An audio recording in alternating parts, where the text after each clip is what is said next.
اعوذ باللہ من الشیطان الرجیم بسم اللہ الرحمن الرحیم۔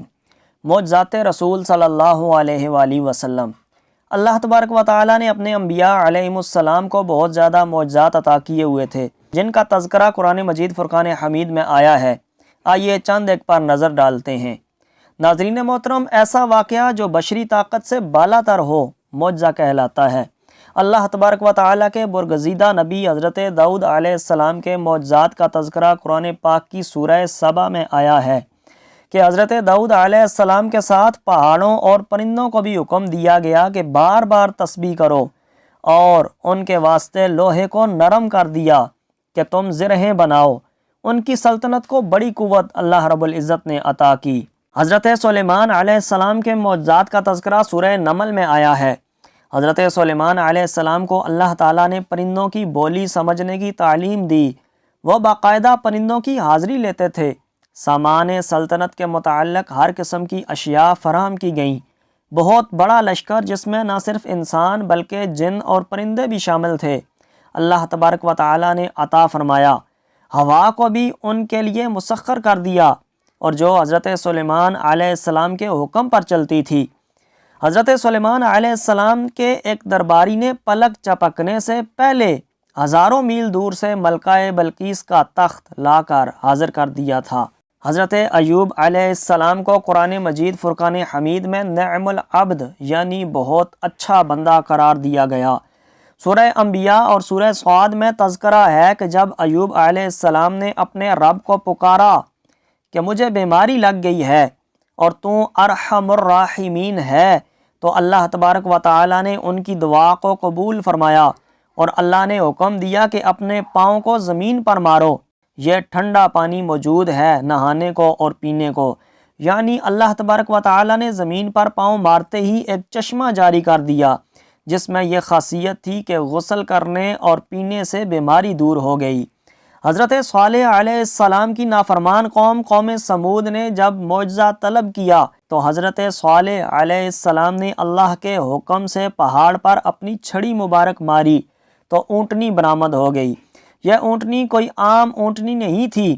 سورہ ہود میں اللہ تبارک و تعالیٰ کا فرمان ہے، یہ اللہ کی اونٹنی تمہارے لیے نشانی کے طور پر ہے۔ حضرت ابراہیم علیہ السلام بے خطر آتش نمرود میں کود پڑے اور آگ گلزار بن گئی۔ سورہ بقرہ میں حضرت ابراہیم علیہ السلام کے ایک معجزے کا تذکرہ ان الفاظ میں آیا ہے۔ جب ابراہیم علیہ السلام نے کہا تھا کہ میرے مالک مجھے دکھا دے تو مردوں کو کیسے زندہ کرتا ہے، اللہ تبارک و تعالیٰ نے فرمایا کہ کیا تو ایمان نہیں رکھتا؟ اس پر حضرت ابراہیم علیہ السلام نے عرض کیا کہ ایمان تو رکھتا ہوں، مگر دل کا اطمینان درکار ہے۔ ارشاد ہوا کہ اچھا تو تم 4 پرندے لے کر انہیں اپنے سے مانوس کر لو، پھر ان کو ذبح کرو، پھر ان کا ایک ایک جز ایک ایک پہاڑ پر رکھ دو، پھر ان کو پکارو، وہ تمہارے پاس دوڑے چلے آئیں گے۔ خوب جان لو کہ اللہ نہایت با اقتدار اور حکیم ہے۔ حضرت یعقوب علیہ السلام نے اپنے بیٹے حضرت یوسف علیہ السلام کی قمیض کو اپنی آنکھوں سے لگایا تو ان کی بینائی لوٹ آئی۔ سورہ یوسف میں ہے، جاؤ میری یہ قمیض لے جاؤ اور میرے والد کے منہ پر ڈال دو، ان کی بینائی پلٹ آئے گی۔ حضرت یونس علیہ السلام کے معجزے کا تذکرہ سورہ آل صفات میں اس طرح آیا ہے، یونس علیہ السلام کو مچھلی نے ثابت نگل لیا، سو اگر وہ یہ تسبیح نہیں ہے کوئی اللہ مگر تو، پاک ہے تیری ذات، بے شک میں نے قصور کیا، کرنے والوں میں سے نہ ہوتے تو قیامت تک اسی کے پیٹ میں رہتے۔ حضرت موسیٰ علیہ السلام کے معجزات۔ حضرت موسیٰ علیہ السلام جب اپنا ہاتھ باہر نکالتے تو نور کی شعاعوں سے چمکنا شروع ہو جاتا۔ سورہ اعراف۔ حضرت موسیٰ علیہ السلام نے اپنا ہاتھ جب باہر نکالا تو وہ دیکھنے والوں کے لیے سفید تھا۔ حضرت موسیٰ علیہ السلام جب اپنی قوم بنی اسرائیل کو لے کر وادی سینا پہنچے، جہاں دور دور تک نہ پانی تھا نہ سبزے کا نام و نشان تھا، بنی اسرائیل نے جب حضرت موسیٰ سے پانی طلب کیا تو حضرت موسیٰ نے اپنے عصا سے زمین پر ایک ضرب لگائی، جس سے 12 چشمے جاری ہو گئے۔ من و سلوہ۔ سورہ بقرہ میں ارشاد ربانی ہے، اور ہم نے تم پر من و سلوہ نازل کیا، ان طیب چیزوں سے کھاؤ جو ہم نے تم کو دیں، اسی طرح بادلوں کے سائے کا ذکر بھی قرآن مجید فرقان حمید میں ہے، اور ہم نے بادلوں کا سایہ کیا۔ حضرت عیسیٰ علیہ السلام کی پیدائش اللہ کے حکم سے بغیر باپ کے معجزانہ طور پر ہوئی۔ ایسی عمر میں کلام کیا جس عمر میں بچے کلام کرنے کے قابل نہیں ہوتے، اور اپنی ماں حضرت مریم علیہ السلام کی پاک دامنی ثابت کر دی۔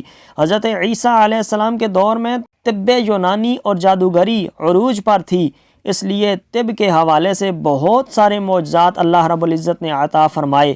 پیدائشی گونگے بولنے لگتے، کوہڑی تن درست ہو جاتے، اللہ کے حکم سے مردوں کو بھی زندہ کر دیتے، مٹی کے پرندے بنا کر اللہ کا نام لے کر پھونک مارتے تو سچ مچ میں اڑنے لگتے، جھیل اور دریاؤں کو پیدل چل کر عبور کر لیتے، ایک دو آدمیوں کے کھانے سے 5000 آدمیوں کا پیٹ بھر دیتے۔ آئیے اب اس ہستی کے معجزات پر نظر ڈالتے ہیں جن کے بارے میں رب تعالیٰ نے فرمایا کہ ہم نے آپ کو پورے کا پورا معجزہ بنا کر بھیجا ہے۔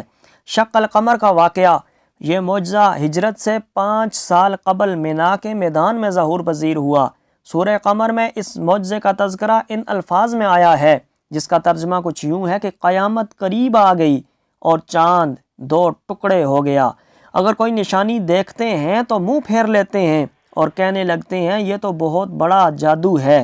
آقا دو جہاں سرور کائنات صلی اللہ علیہ وآلہ وسلم کے جسم اطہر کے لمس سے کھجور اور مرا ہوا درخت پھر سے زندہ ہو گیا۔ قرآن مجید فرقان حمید کا معجزہ، یہ قرآن مجید فرقان حمید کا معجزہ اور اعجاز ہے کہ سامان تحریر کی جدید سہولتوں کے نہ ہوتے ہوئے پھر بھی اس طرح تحریر ہوا کہ آج 1400 سال گزرنے کے بعد بھی اپنی اصلی حالت میں موجود ہے کہ زیر زبر کی کمی پیشی تک نہیں ہوئی۔ حضور صلی اللہ علیہ وآلہ وسلم کا آسمان کی جانب بے قراری سے دیکھنا اور اللہ رب العزت کی طرف سے قبلہ کی تبدیلی کا حکم صادر فرمانا ہے۔ رحمت للعالمین کا خطاب جو اور کسی نبی کے حصے میں نہیں آیا، آپ صلی اللہ علیہ وآلہ وسلم کی زندگی میں ہمارے لیے بہترین نمونہ ہے۔ سراجن منیرہ کے لقب دیے گئے، روشن چراغ کا خطاب عطا کیا گیا۔ اللہ تبارک و تعالی نے آپ کے اخلاق کے عظیم درجے پر آپ کو فائز فرمایا۔ اللہ کے نبی حضرت محمد مصطفیٰ صلی اللہ علیہ وآلہ وسلم کا ذکر بلند فرمایا۔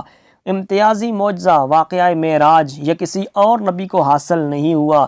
سورہ بنی اسرائیل میں ہے کہ وہ ذات پاک ہے جو لے گیا اپنے بندہ محمد مصطفیٰ صلی اللہ علیہ وآلہ وسلم کو راتوں رات مسجد حرام یعنی کہ کعبہ سے مسجد اقصیٰ بیت المقدس تک، جس کو گھیر رکھا ہے ہماری برکت نے تاکہ دکھلائیں اس کو اپنی قدرت کے نمونے، اور وہ سب کچھ سننے والا اور دیکھنے والا ہے۔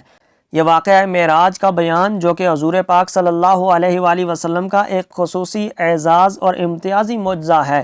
حق تعالیٰ نے اس مبارک رات معراج کا وہ عظیم و شان رتبہ عطا فرمایا جو حضور صلی اللہ علیہ وآلہ وسلم کے سوا کسی پیغمبر کو نہیں ملا۔